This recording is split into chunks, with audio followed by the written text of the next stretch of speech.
People,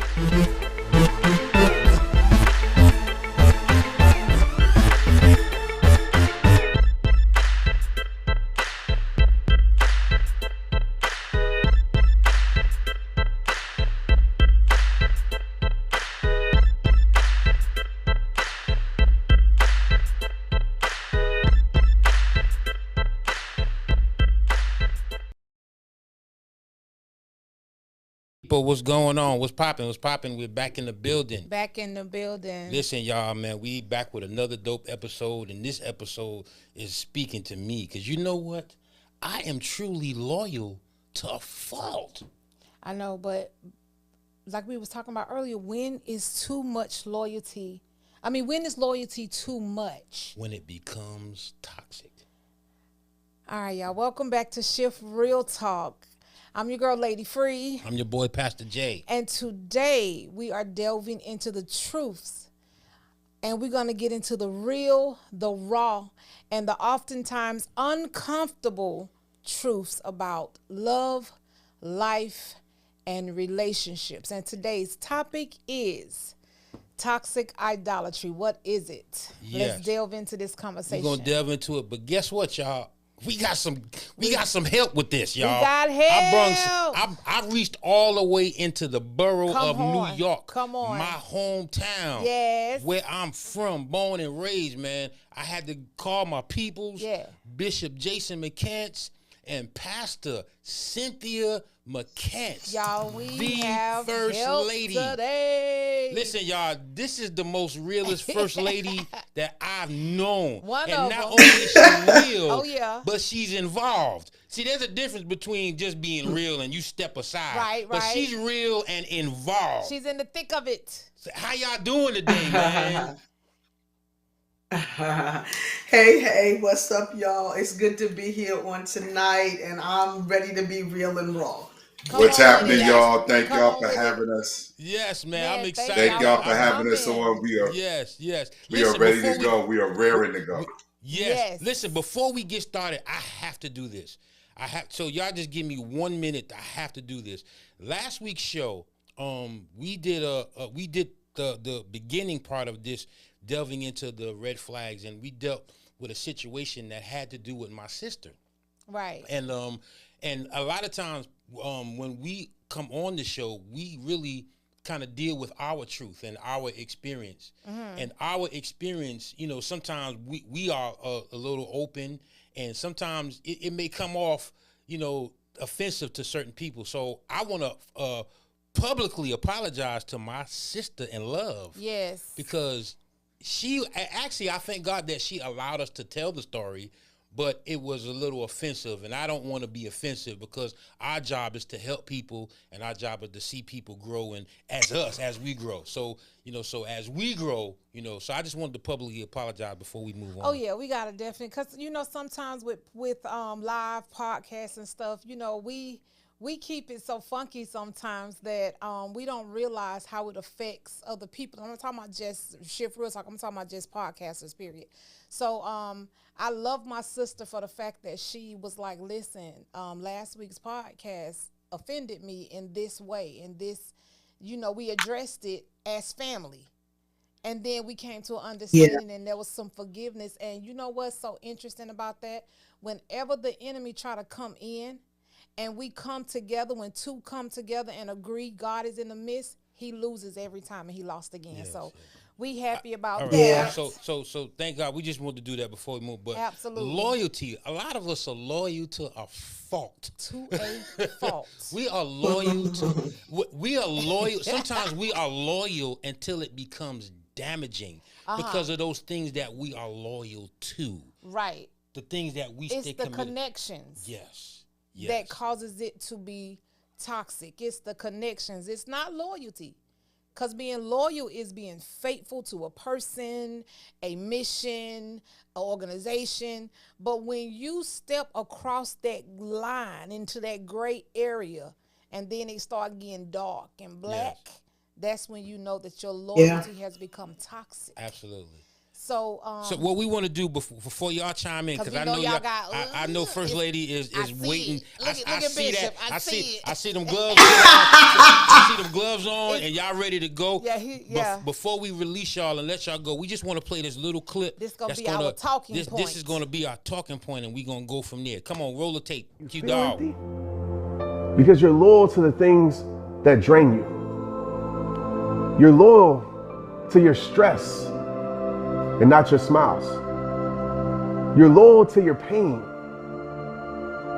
and not your peace. You're loyal to things that bring you misery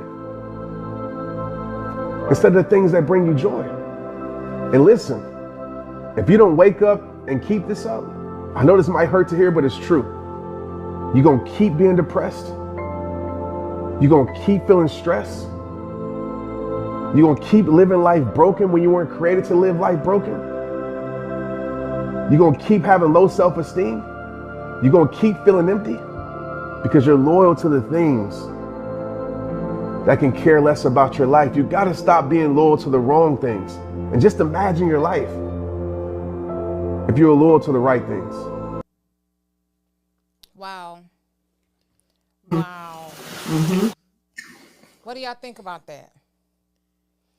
Did it hit any?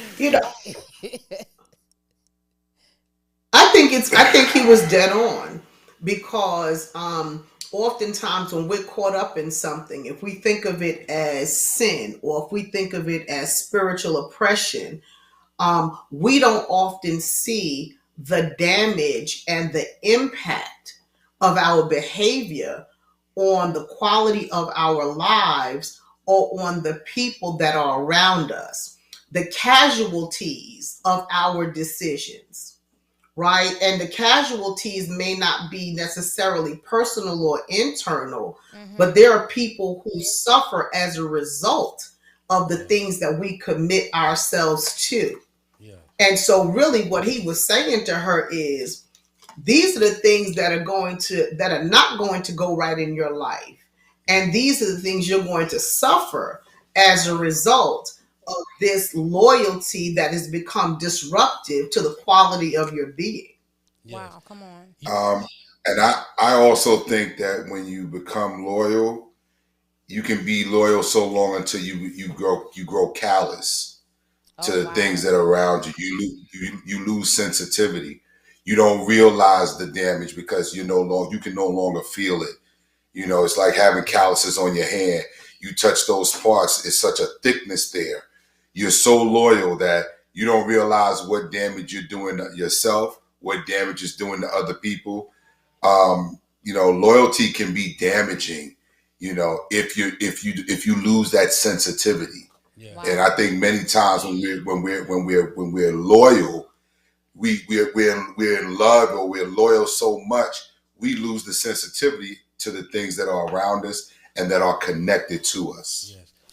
You know, right, and that's because. No, go ahead. No, that's because it goes too far. Right, loyalty is a virtue. Right, come on. Loyalty is actually a virtue, so we don't want to demonize loyalty, right? Because then everybody's going to start checking themselves, and we'll have a whole bunch of folks disrupting stuff because they're loyal, and people are calling for them to be loyal. Yeah. So loyalty, biblically, is a virtue. Yeah. The problem is when that loyalty exceeds your moral compass. When that loyalty goes beyond your reasonability, when it becomes toxic, when it goes against the very foundation of your belief system or your faith, or it becomes an idol, meaning something that you worship excessively and you lose sight of God. And that's when it becomes idolatry. Right, and that's when it becomes toxic. That's when that loyalty becomes toxic. It becomes, as we say, dark, because now you're not being loyal because it's the right thing. You're being loyal because you don't want to be offensive to someone doing the wrong thing. Yeah. Right. But check this out, y'all. But here's a lot of times, this is what I've noticed. A lot of times we do.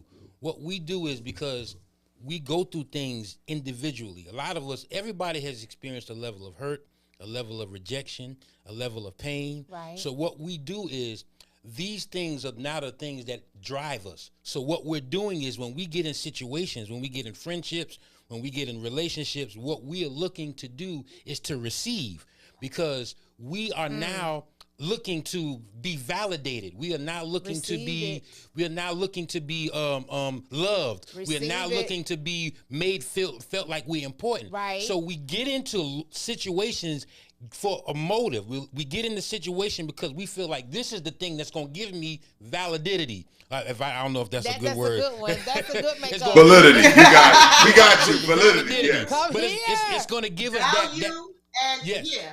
Yes, it's going to give us that. So the thing is, like First Lady said, it's a level of now understanding that these are the things that we could worship. So if you're looking to receive, what does the Bible say? It's better to give than to receive. Right. So if we don't get to the point where we're looking to give in relationships, we're going to always be in that painful state and that looking for validation state. Right. And we're always looking to receive those things that's going to fulfill those pains. And the thing is, when what we're looking for in that loyal to a fault, that ride or die chick, you know what I'm saying?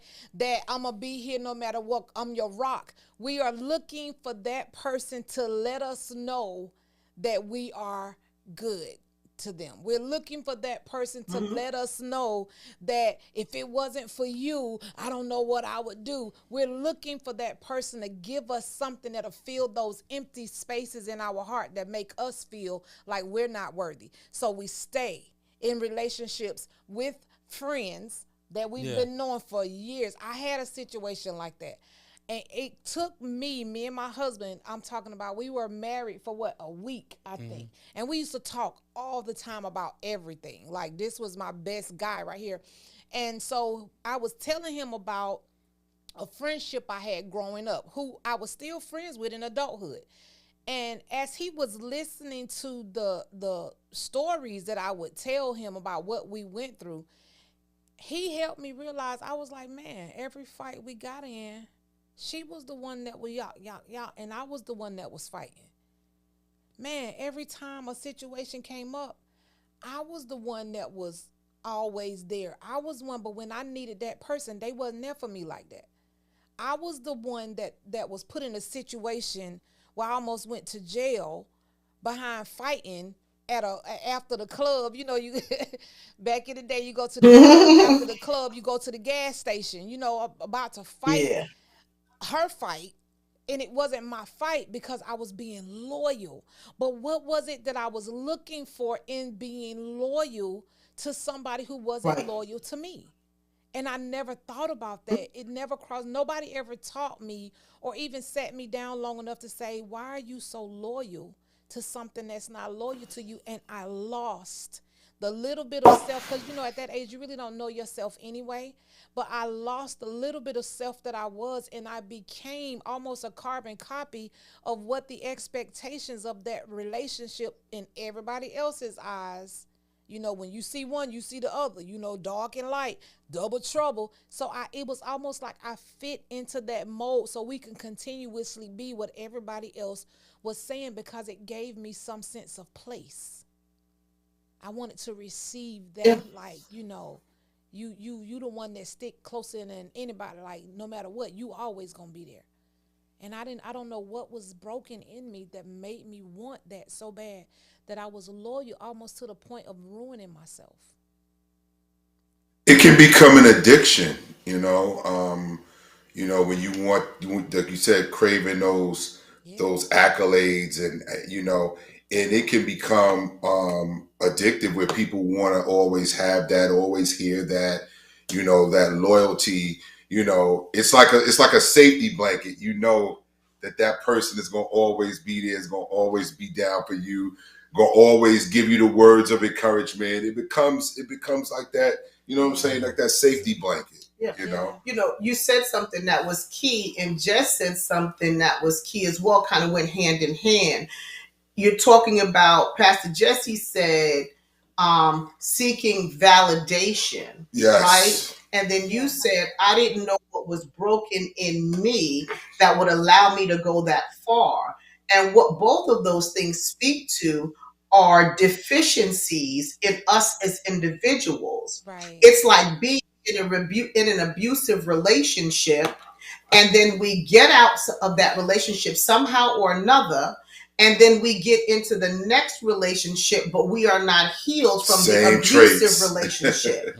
So we avail ourselves to the same abuse again, and we attract the same type of people. Why? Because number one, that void that's in us, that deficiency, that piece that's missing, has not been filled. And so we continually seek after that person or people who will fulfill us. Or that facsimile. Right. So that it makes the same thing when we're dealing with relationships. It can be a female-male relationship, it can be an intimate relationship, it can be a pastoral relationship, a mentor relationship, best friend, best girlfriend, best boyfriend, whatever the case may be. But when you have those deficiencies inside, that's where the spirit of idolatry sneaks in.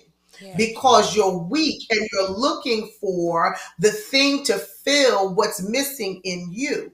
And you lack that Christ-centeredness, and you begin to focus on that person as the one that's going to heal you, right? And oftentimes that person has a stronger personality, right? They have something that makes you feel safe and something that makes you feel like they can solve what's broken in you.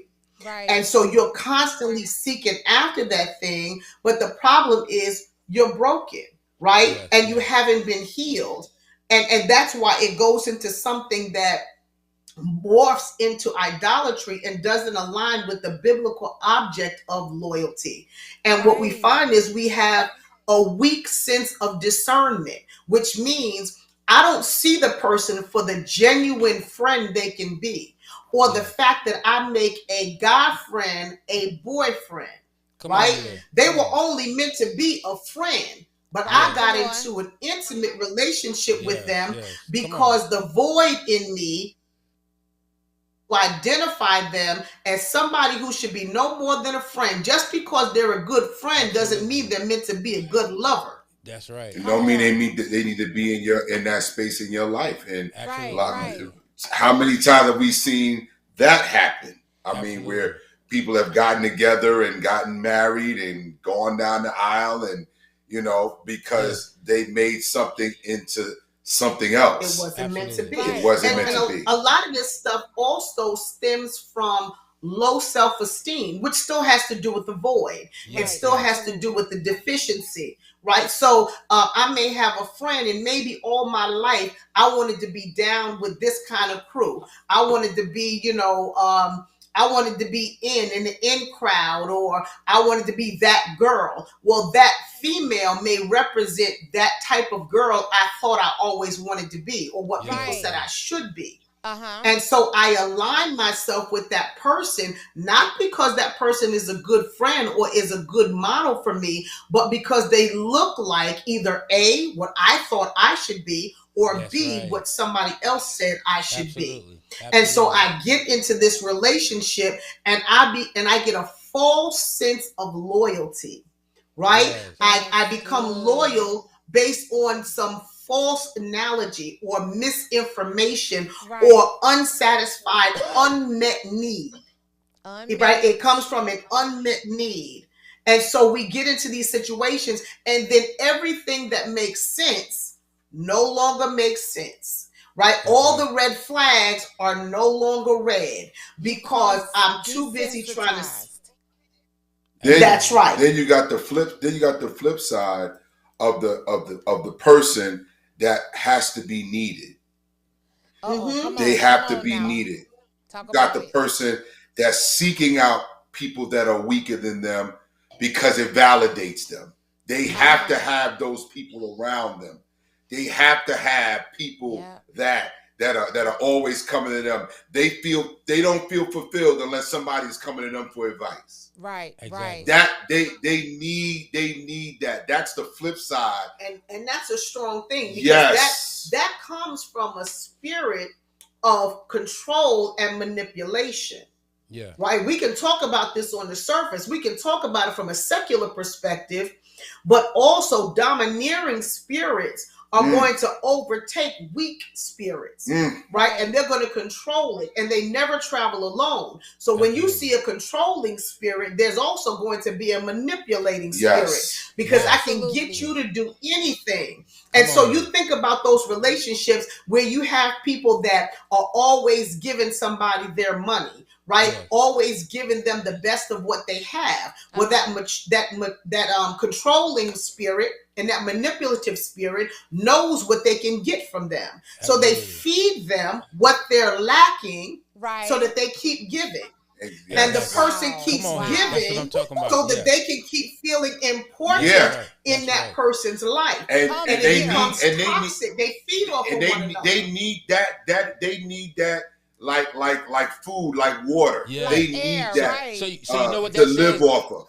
So you know what that said? That says that we really have to learn how to be loyal. So if we are loyal to a fault, that means I'm fighting to be in your life. Right. But I believe we should learn to be loyal to a fight, meaning I'm going to fight what's fighting you. You know what I'm saying? I'm going to be in position to not fight what's coming against you. Right. But so I don't have, and you don't have to be in somebody's life to fight for them. You know what I'm saying? Right. You know, because if you're fighting, because if you're loyal to a fault, then you're taking the abuse by being loyal and staying in what's attacking them. So you're getting the attack, you know, out of staying when you don't supposed to, when you don't have to.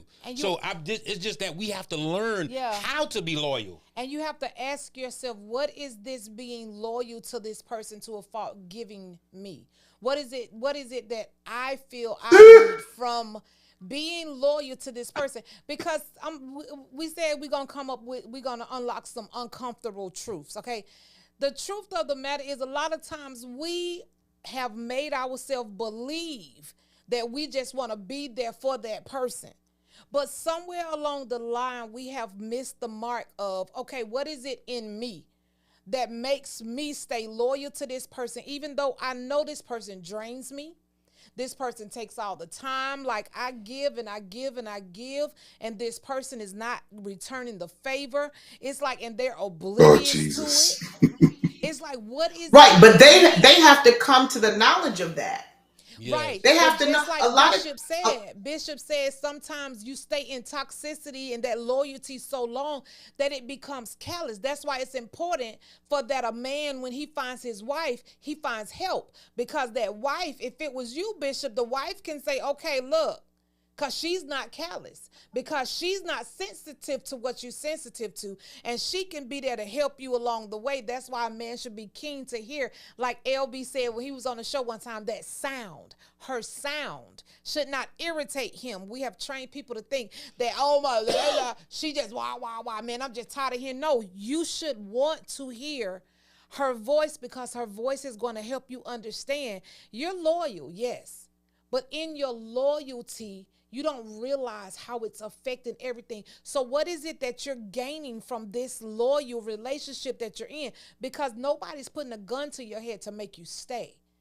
So why are you there's what I always teach, and I teach the story of Adam and Eve. I always teach about where God took the bone from. He didn't take it from the foot. He didn't take it from the leg. He didn't take it from the arm. Right. He took it from Adam's ribs. He took it from his side, from his rib. Mm-hmm. He took it from a place where it protected vital organs, your lungs and your heart. That means the rib cage, it protects your lungs so you can breathe. It protects your heart so you can love and the blood can pump properly. And then also where he took it from is the side. He took it from an area of vision that I can see, but I don't have clear vision. Come on, peripheral. I have peripheral vision. Yep. So I can see what's there, but I can't see it clearly. But God places the woman, your wife, there. He places her in the peripheral so that what I can't see clear, she can see. And she can tell me. Yeah. She can say, yeah. You be like, I see it, baby. Say, no, you see it, but you don't see what it really is. You only see it out of Yeah, slightly. You seeing it from the peripheral. You seeing it through the glass darkly. Come on. Y'all preaching. Right. I know there's a person there, but I don't know who it is. Right. Yeah. She can tell me who it is. And vice versa. So that's what I always teach my people. Yeah. That's beautiful. Yeah, and you see things completely different. And I think we see that even as pastors' wives, right? I always see things he doesn't see. Right. You know, he's like, I didn't notice that. I didn't see that. I didn't see it that way because I'm in a different position. Right. She's in the peripheral. He's in the peripheral. I love that. I've never heard it like that. Never thought about that's beautiful. I'm gonna take that with me today. I'm gonna take that and but listen, you know, in the chat, if you heard that. Yeah, we got some comments on here that are off the chain. You put in the chat, I love my help. If you're married, put I love my help. If you're not married, say I need my help. Because we got to start seeing people. And if you got help, put it in the chat. I embrace my help. I like that. I'm finna put that in the chat. I embrace my help. Because so many people pray and say, God, send help. God, I need help. But when he sent it, we don't embrace it. Right. Yes. My goodness. You don't embrace it. My goodness. He'll send it, but we don't embrace it. I remember what Pastor Jay said, he's loyal to a fault. He and I both. But the beautiful thing about that is by the time we got into a situation where I noticed his loyalty to a fault and it was causing him all kind of damage to his own soul, he had already helped me understand mine a long time ago. And with God working on mine throughout the process, now, because the plank was out of my eye and the thing that was paining me was gone, now I could see clearly to help take the speck out of his eye. And it took a minute, because one thing about me as a wife, I don't want to make him and nag him until he do it, and then he would have done it from me. But I did want to plant the seed and help him understand, baby, that's not healthy. I know you've been friends with this person for a long time, but you might need to look at that relationship a little differently, because I saw it different because I didn't have the stake in the game that he had, because I didn't have the years invested that he had, and I didn't have the mentality that he had about what friendship was. So because and you didn't have the emotional investment. That's exactly right. You didn't have the emotional investment. That's perfect. Wow. And he was. Oh, wow. When we filter things through our emotions. Come on. Wow. When we filter things through our emotions. See, when we're in it, when a person is in it, they're invested all the way 360, all the way around. But when somebody is on the outside in that peripheral position, they don't have that emotional stake in it. So they're gonna be able to see things void of all the emotion. They'll have some emotion because they love you. Exactly. Because they have some of it because they love you and they're concerned about you. Yeah.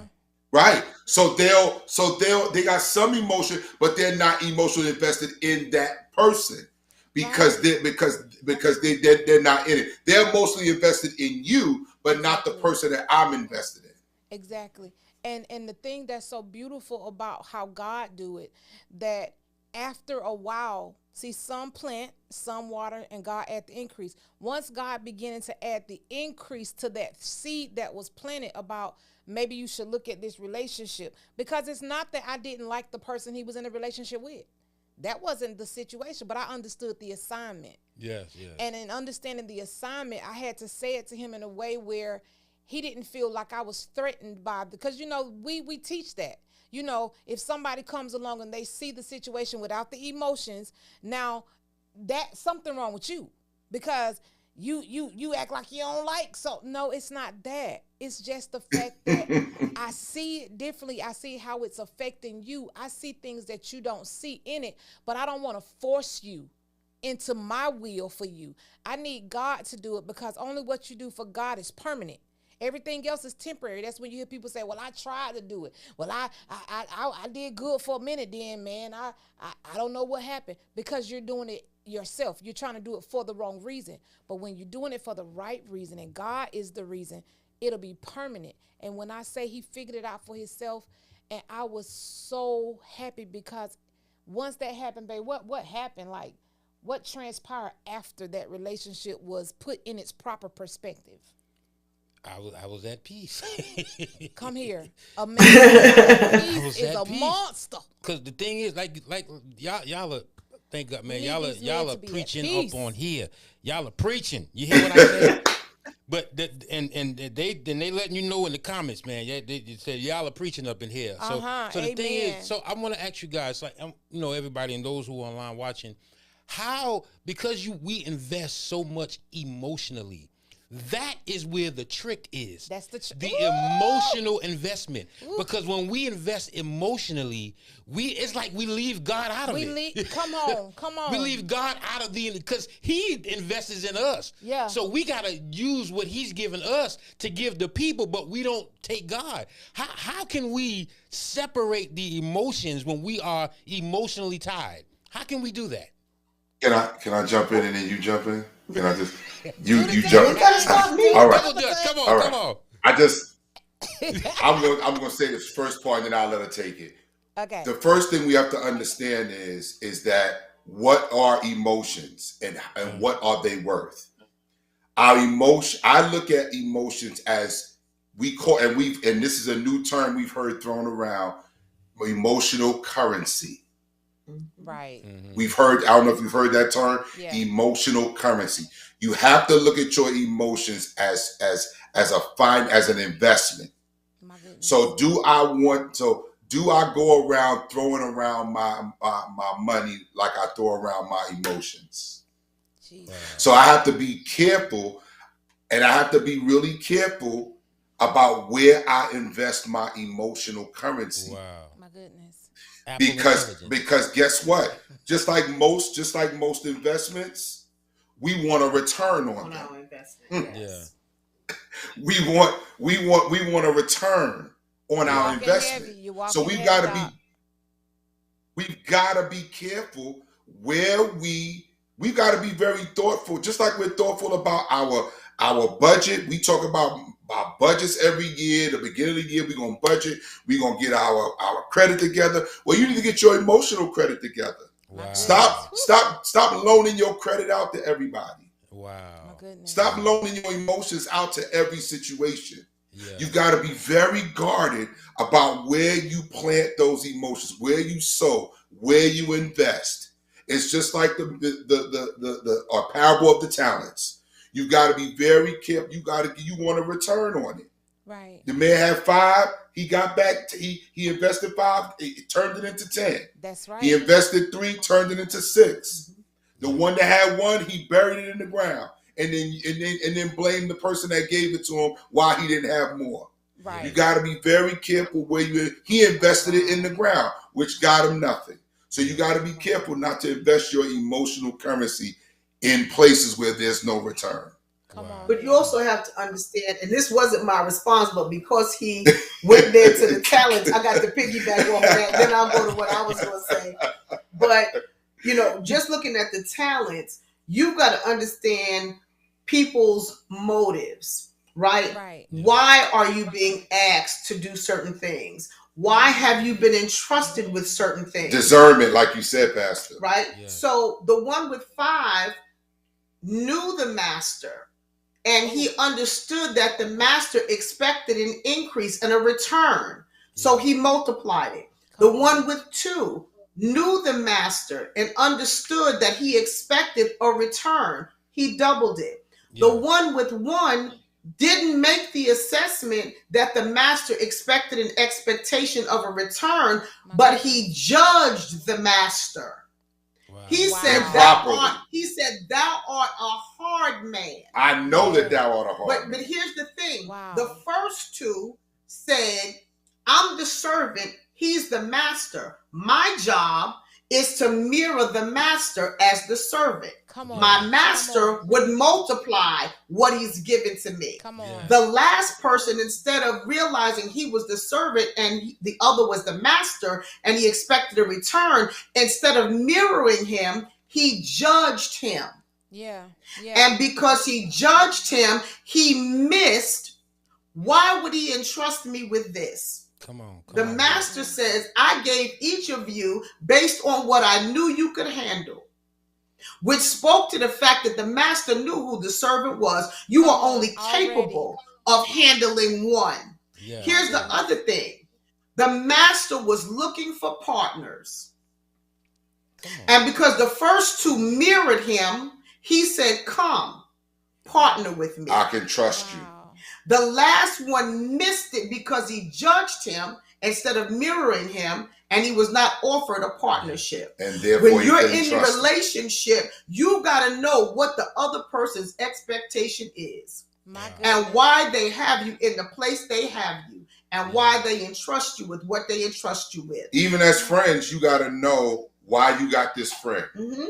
Right. We like to talk about romantic relationships, but even as friends, you got to know what each friend is capable of. All my friends don't do for me what each person does for me. That's right. Some of them I can call in confidence. Some of them I can call and tell I got a dead body in the closet, bring the carpet. Some of them are just good for, sis, I just need you to pray for me. You got to know what kind of friend you're dealing with. But Pastor Jess asked the question, like, how do we keep the emotion out of it?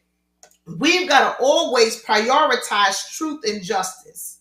We've got to prioritize truth and justice. I wanted to bring up this scripture, 1 Corinthians chapter 4, verse 2. It says, now it is required that those who have been given a trust must prove faithful. And the problem is we don't wait enough for people to prove themselves. And we give too much, too early, make too much of an investment. That's right. And before we know it, we're caught up in a one-night love affair. Right? Hoping true love will find us there. Y'all may be too young to remember that song. No, but here, we don't stick around long enough to let them prove themselves. Right. And you ought to be working to prove I'm a good friend. And I'm a good friend not because I say I'm a good friend, but I'm a good friend by my actions. Because I prove it. So this word tells us it is required that those who have been given, if I trust you, I call you my sis, I call you my bro. Guess what? I gave you something. I gave you a title. Now it's your responsibility to prove that you are trustworthy enough for that title. Wow. Amen. And we don't allow people the time to do that. And that's why we find ourselves in situations where we've gone too far and gone too deep and can't find our way back. Come on. It's what you connect yourself to. What the doors of the church are not open. and that's what it goes back to, like you said, being loyal to a fault. Yeah. And that's what can be our detriment, is that we're so sometimes, and it goes back to our past. Sometimes we've been so hurt so many times that when we get people in our lives, we'll do anything to keep them in our lives because of past hurts, past disappointments. So now the people that's there will stay. We want them to stay, and we'll accept things that we wouldn't have accepted before. Absolutely. Right. You know what I see, Bishop? I see a dresser drawer, and and each drawer has its place. You have your night clothes in one, you have your jeans in one, you have your socks in another. And a lot of times, because we are not organized enough or even boundary driven enough, we mix stuff into the drawers. We'll put the socks with the pants, you know what I'm saying? Because we pile up and we fill up that drawer. Sometimes we fill a drawer up too much. So we'll put the jeans and the socks in the same kind of drawer. So it's like we don't compartmentalize and put those people in those perspective places, in those drawers that they need to be in, because we're so busy trying to fill up one drawer. Wow. Wow. That's the picture that I got when you And then when we try to go back and find what we put in the drawer, we done forgot where it is, because everything is pushed into one drawer. We can't even go back and find the sock. Exactly. Or find the shirt. We got one sock over here and another sock over there. We can't even find what we need. Can't even find. But now we're frustrated. Some situations we get into, and it's not that the other person was looking to become an idol, but because, like you said, we have given them a title or position that they were not qualified for. Right? So now I've mixed it all together, and now I'm telling you, you're not just my friend from church. You're not just my job best friend, right? Now I'm inviting you home. Now you at my family reunion. I've crossed the line. I've crossed boundaries, and I've invited you into a space that you were never meant to be. Absolutely. And now I've made an idol out of it, but you weren't looking to be in that position. And then there's sometimes where people get into these situations that loyalty becomes idolatry because there is fear present, right? The fear of rejection or the fear of walking away. That's it. Right? And it causes us to do things. Now I've made an idol out of coming and serving you. I got a hungry husband at home. I got hungry children at home, but I'm at your house cooking and cleaning because I'm afraid of what you could potentially do or what walking away will do to me. And we've talked about this. I think we talked about this when we got together earlier a couple weeks ago, that some people just don't know how to be a friend. Right. They don't even understand the concept of what friendship means. Right. You know, they don't know what it means to be a friend on the receiving end. They don't know what it means to be a friend on the giving end. Right. We don't know. We really don't know how to be a friend. So that's why there's red flags popping up. Absolutely. Because first of all, I'm telling you that you're my friend. I don't even have the first idea what it means to be a friend. Wow. Yes. I have no concept of what it means to be a friend. But I'm going around saying you're my friend. I got this friend, but we don't even know what it means to be a friend or means to be a brother. We got siblings and don't even know what it means to be a brother or a sister. Right, absolutely. But you know what, too, Bishop? When we elevate. No, I'm saying that's what happens when you elevate human approval over God's authority. That's right. Exactly. When we elevate human approval over God's authority, meaning I'm so thirsty. Can we just put that word in the atmosphere? I'm so thirsty for your approval, for you to like me, right? For you to be down with me, that I'm willing to go beyond God's authority or what God has said, or even just simple common sense. Right? I'm thirsty for your approval so much that common sense has gone out the window. Right. And now I've simply lost myself. You're going to get out my head, First Lady. You're going to get out my head.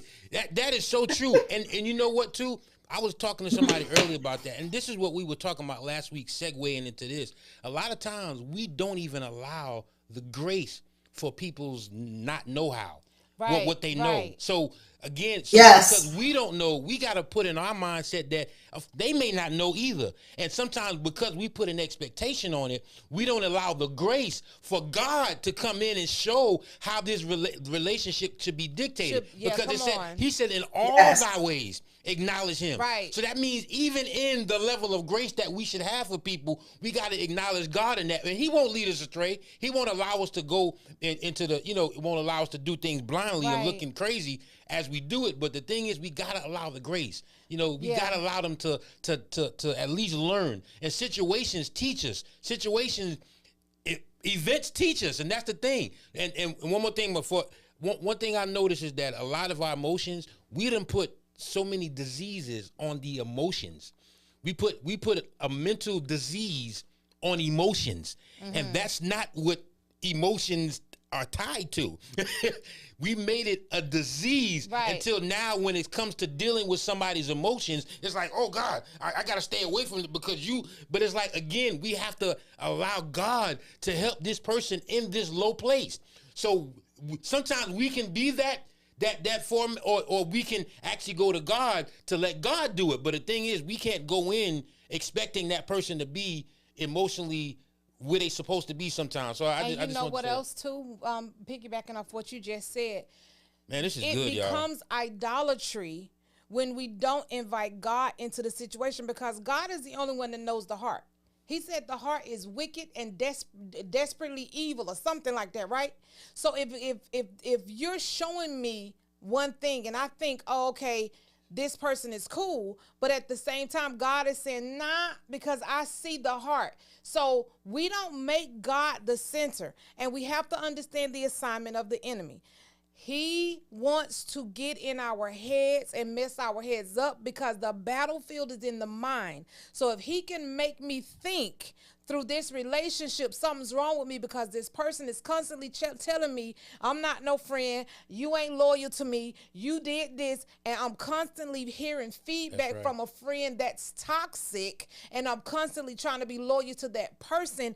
Now when God is speaking to me saying get out, when God is speaking to me saying say this, when God is speaking to me saying do this, and I am disobedient to God, because if I say that, then I'm afraid of what my friend is going to either say to me, or how about this, the vicious tongue of that friend to other people about me. So now my reputation is on the line because I am afraid of this friend that I'm trying so hard to be loyal to dragging me through the mud because I am trying to be loyal to that person. But God is saying, I need you to be loyal to me, because if you're loyal to me, I can help you understand what to say to unlock some things in that person's heart. The reason why I have you in their life, and the assignment is when you see it, bring it to me so we can talk about it. And when we have a conversation about it, I can align you like a car. When it's aligned right, we can drive right. Then in that situation, you'll be able to help that friend.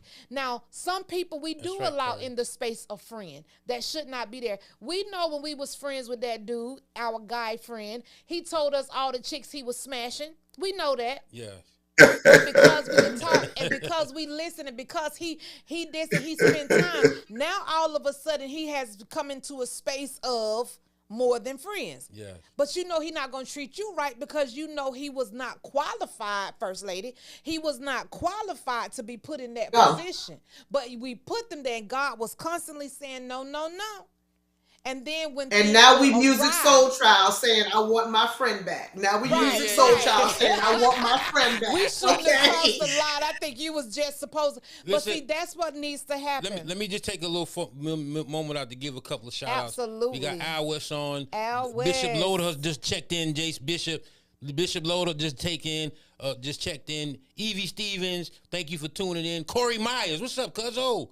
Life After Life, Richard Crossan is on the line. We want to thank you for tuning in with us. Absolutely. Nikki D, thank you. Robin Holmes, thank you. Mia. Patricia McDonald, Pastor Mia, she's on the team. Yes. She's a part of the team. Thank you.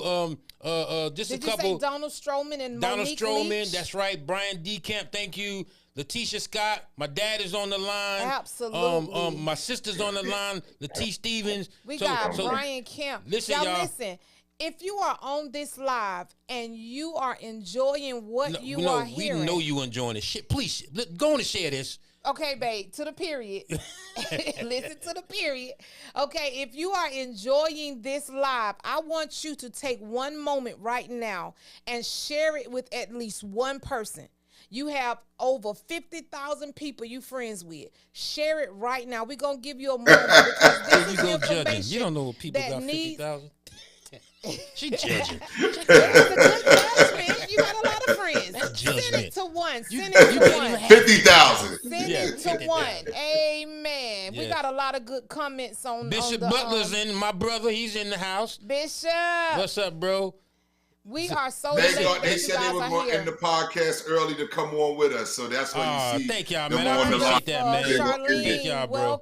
Welcome. Listen, let me tell you, there are only two real first ladies that I know in my entire life.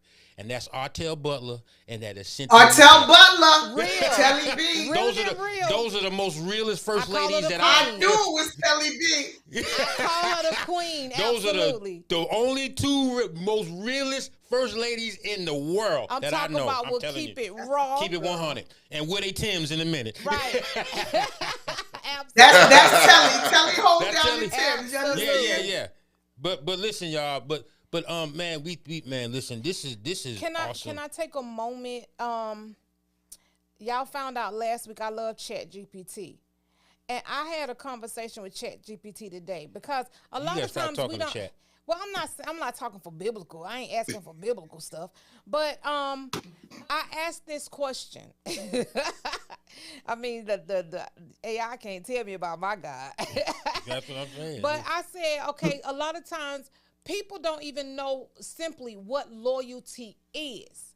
So while we're talking about everything loyalty is not, while we're talking about all of the being too loyal, what is the simple base that you need to build your loyalty on?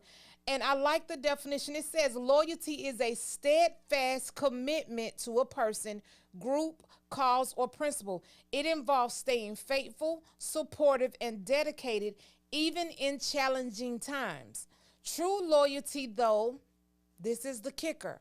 True loyalty is balanced, mutual, and rooted in trust and respect. So when you go past that, that's when you get into toxic idolatry, blind loyalty, overly being devoted, unquestionable faithfulness, excessive commitment. All of these things help you to understand that you have stepped past loyalty the way God sees it, loyalty in its right, and you have stepped into idolatry and toxicity, and that will cause you damage, and it will cause the people around you damage as well. Mm-hmm. Absolutely. And that's what I think that's the part I think we miss. Yeah. That's the part we miss, that it affects other people. Yeah. You know, sometimes we think that it's just me, myself, and I. Mm-hmm. We just think that it doesn't. But these decisions, especially decisions we're talking about with loyalty, it can have a these decisions can have a lasting effect Right. on the individual that makes it, and on the individual that you're making the decision for or against. Yeah. These decisions, they can last for years. They can really cause damage, emotionally, spiritually, mentally. Right. So we have to be very careful about loyalty, because loyalty, when it goes wrong, is like a divorce. My goodness. Hmm. It's like a ripping. That's a ripping. My Yes, it goodness. is. You know, when Yes, it loyalty is. goes wrong and loyalty is thrown out, it's like it can be like a divorce. It can be like a ripping, a pulling My goodness. of the spirit, because the Bible says that Jonathan and David, what were they? They were like, what said, they were woven, they were interlocked As one. Yeah. To have become one. Yeah. So even as friends, Yes. there's a level of friendship that interlocks like that. And when absolutely. Yeah. So it pulls. So that's why we got to be so guarded. It's in like that loyalty. It's like a soul tie. Yeah. Wow. You got to It's be like a soul tie, especially at the point that it becomes idolatry, right? It Right. becomes literally a soul tie. You sold yourself out from God to this thing that you are now worshiping. And So you're no lose longer yourself. worshiping God, but you lose yourself in that. Yeah. But one of the things I wanted to say too before we took the shout out moment is that it's a sign of immaturity, spiritual immaturity, Yeah. and a lack of development in faith. It's a lack of development in faith when we find ourselves in situations where we have succumbed to making things and people idols. So it shows that we lack the ability to have faith in trusting God to be the one and only one that we will worship. And when we suffer in faith, or we're spiritually immature, listen, the job of the enemy is to stop us from completing the Great Commission, Right. which is to tell a dying world about a risen Savior. That's the good news. So the enemy is up every day. He don't never sleep. Walking to and fro. To stop you from telling somebody else about the goodness. But why is that important? Because if he can get you sidetracked on something that means nothing and to worship somebody other than God, then you stop sharing the God message and you start serving the message that is feeding your immaturity. Let me tell you how powerful loyalty can be. Loyalty can be, because we always look at this thing with church and worship and relationship with God. We always think that it's always centered around church. Do you realize that the devil can get you so messed up in a relationship outside of church that you will stop worshiping in church? You will leave church. You will leave God. You will shut down. That's how powerful loyalty is that if he can break loyalty, and that's the term I wanted to use. If he can get us to break loyalty, he could get us to stop doing the things that we need to do for God. Wow. It can, it can, that's how powerful loyalty is.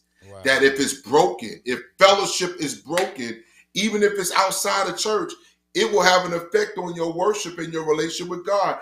Broken loyalty. My goodness. Wow. Because again, it goes back to the weakness of your faith, being spiritually immature, not having enough God in you to find out when something is out of balance, right? And so you become easy prey. You become easy to be. If we look at, we've been talking about relationships, but let's look at this thing as it pertains to the church, right? Because this is where we see it a lot. Sometimes you look at some of these churches and you go, what is wrong with these people? It's short of being a cult. Because it is a strong spirit of manipulation, because you got people in there that have come there wounded and possibly unsaved, looking for this God that you're preaching about. They're looking for this connection, this deliverance, and this healing.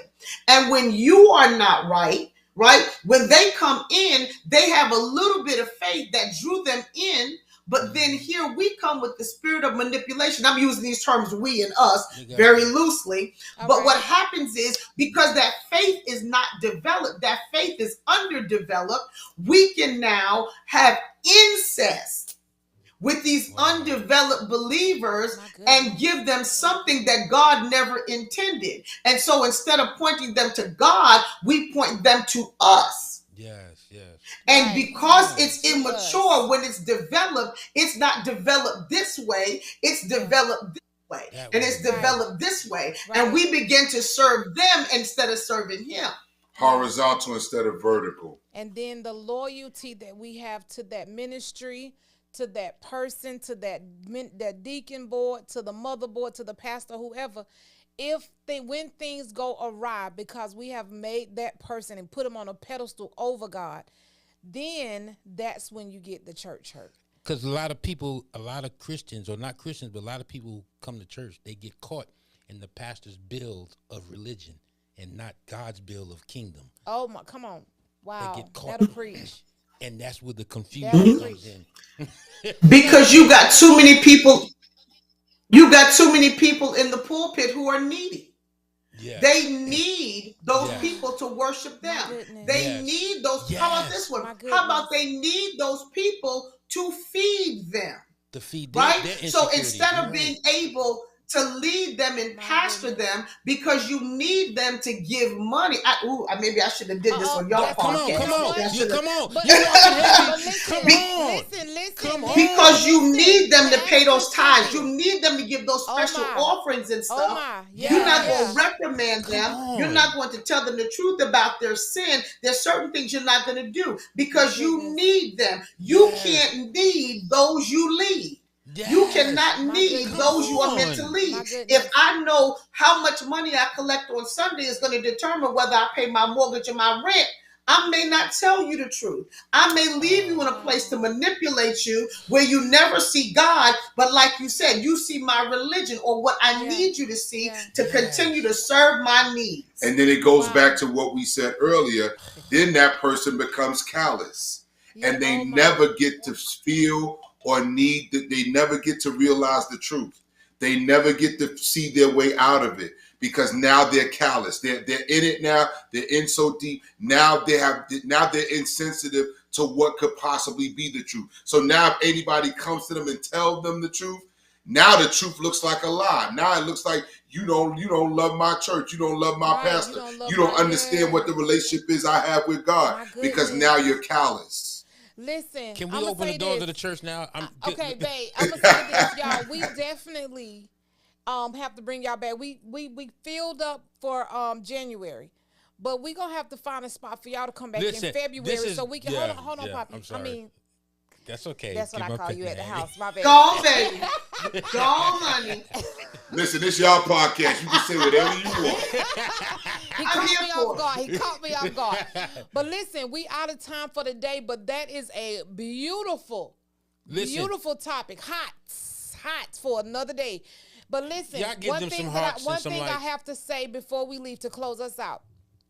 We cannot leave you without a solution. The solution to getting out of the toxic, loyal, idolatry relationship that you have found yourself in, whether it's a narcissistic person that you're in a relationship with, whether it's an immature spiritual, whatever the relationship, and you find that it's not healthy, first pray and ask God to help you to learn how to navigate the situation in that relationship. Then put up your boundaries, because your boundaries keep the right people in and the wrong people out. And then if you have to, walk away, because when you cut that tie with that toxic personality, that toxic spirit, you're not walking away from the person, you're walking away from that, what that person represents in your life. Because if you have kids and family and it's affecting your family, you cannot be so quick to say, I got to stay loyal to this when it's affecting and hurting those around me. And God will give you the answers you need to get out, and he will heal you in the process. And it's a beautiful healing. It's a beautiful healing. Yes, it is. So until next week. Listen, hold on, before we go, okay. just cut me off. All right, I'm the bishop. Okay, Wait a minute. Don't cut the bishop off. Listen, y'all. Tanisha, hey, thank you. But listen, y'all, again, I gotta give absolutely. Thank you guys. Thank you so much. Thank you.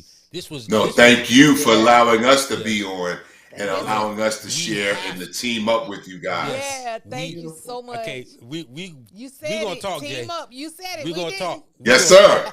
Yes, sir. We got work to do, bro. Absolutely. I love you. I love y'all, man. Anytime you need us, yeah, please. give them some hearts, please. Man, y'all give them some hearts.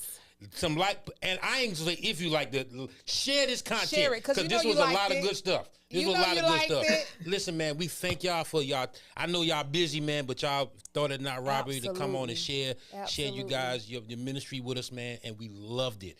We have to bring y'all back. We have to bring y'all back. We're gonna talk. I promise you. We're gonna talk about the uncomfortable truth of leadership and the church. But listen, until then, y'all listen.